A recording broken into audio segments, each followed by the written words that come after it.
What's up, guys, and welcome back to another video. Well, the Rugby World Rankings have been announced and Wales have moved up to second in the world, tied with their highest point scoring, which is absolutely amazing and so well deserved. Now obviously Wales have hit that bump after beating Ireland and winning the Six Nations Championship, Grand slamming it, which was absolutely well deserved, and so much credit to Wales on achieving the success that they did. We obviously see the rest of the lineup the same. So we got the All Blacks at number 1, then we got Wales at number 2, Ireland number 3, England number 4, South Africa 5, and then Australia number 6, and the list goes on. So it's pretty much the same from those point of views, but the big change is obviously Wales and Ireland, which is absolutely amazing, and credit to them. The All Blacks obviously stick to the top for another year, which is absolutely amazing. And once again, you've got to bring and give credit to New Zealand Rugby for what they've achieved.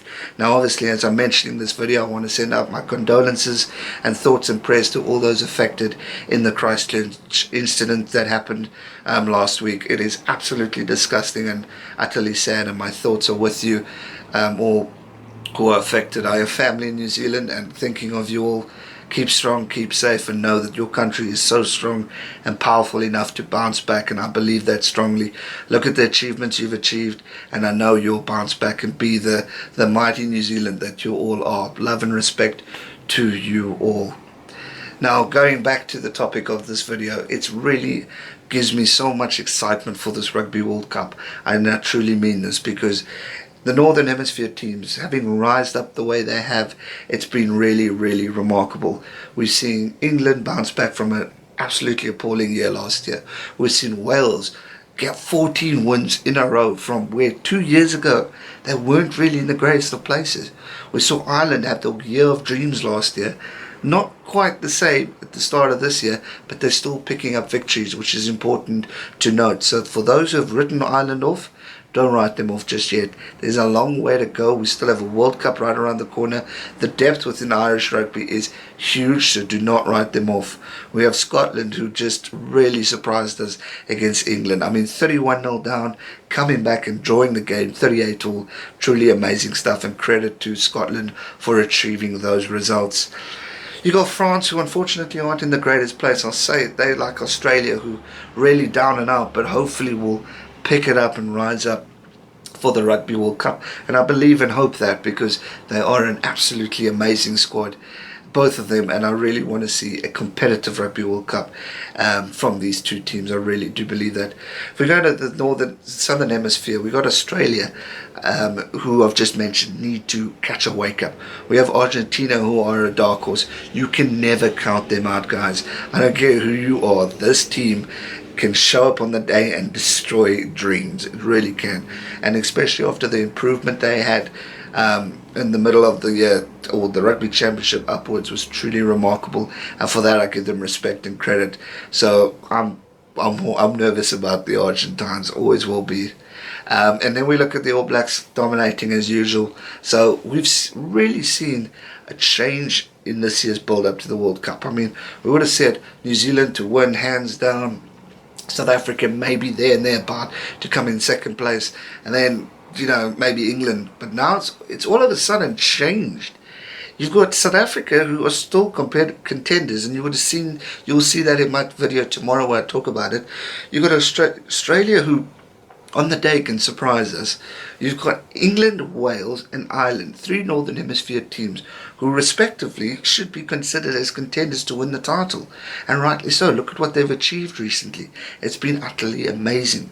So for me, this World Cup is really building up to be something special. And again, not forgetting the minnows. I mean, the Samoas and Fijis and the Georgia team and all Japan. You can never count them out, because on the day they can shock the world. Remember 2015 when Japan beat South Africa? Yes, I still remember that. Never forgotten it. And a lot of you still remind me on on a basis where I talk about the Springboks. But again, there is things and thereabout where we can never count out those teams down there, because they can be the tale at the end of the story that can really make or break your opportunity of qualifying for a playoff, a World Cup quarterfinal, semi-final, whatever it may be. You just never know. I mean, people are saying Japan could make it. You never know. But that's what brings me to the excitement to this World Cup. And watching the rankings chop and change has been really, really exciting, because we would have always thought maybe New Zealand, Ireland. Definitely the end of last year, that's all we were talking about, New Zealand, Ireland. We wouldn't have dared to have thought of Wales being number 2 in the world at this stage. No ways. We were all thinking Ireland to win the Six Nations, but they didn't. Wales did it. We were predicting another, maybe a little bit of a tough season for England. Not the case. They showed up. They capitalised. They played great rugby, and for that, I give them credit. Scotland again, like I just mentioned, we cannot write off these teams, whether they're Southern Hemisphere, Northern Hemisphere. We've got to include them all in, because this World Cup, as I said before, a World Cup brings out the absolute best in a team, and on the day can win it or lose it. And it just means it's going to be an absolutely awesome one. So congratulations to Wales for making it to number 2 in the world and equaling your highest ever point system, if that's what it is. Absolutely well deserved. Congratulations to Jones and Warren Gatland, and I mean, it was truly amazing to see what they've achieved. And also a shout out to Jones, captain of Wales, for his sportsmanship, like with that youngster. It's all over social media. People might have missed it, but wrapping the young boy in his training gear because the poor lad was freezing, and then on went to sing the Welsh national anthem with such pride. And also a respectful moment for him. While the team was partying in the back or in the change rooms, he went out and sat on the ground to really soak in the moment of winning the Grand Slam Six Nations, and rightly so. He's a great man, he's a legend, he's a pioneer of Welsh rugby, and it was truly well deserved. Just like Kieran Reid for the All Blacks and all the other great captains that we've seen throughout the various respective nations of world rugby. It is truly remarkable. World Cup is just around the corner, but before that we have Rugby Championship. So make sure you subscribe to this channel so you don't miss out on any future uploads. So much more to come from this channel, so don't miss out. Thanks so much for watching this video, guys. I hope you enjoyed it. Congratulations again to Wales. Congratulations to New Zealand for staying at the top. You guys are the best for a reason, and congratulations. And again, thoughts and prayers with you all in New Zealand, especially Christchurch. As I always say, stay safe and never give up, no matter what. Anything is possible. Fight back, fight hard. I believe in that country and I believe in all of you. So stay safe and never give up. Cheers.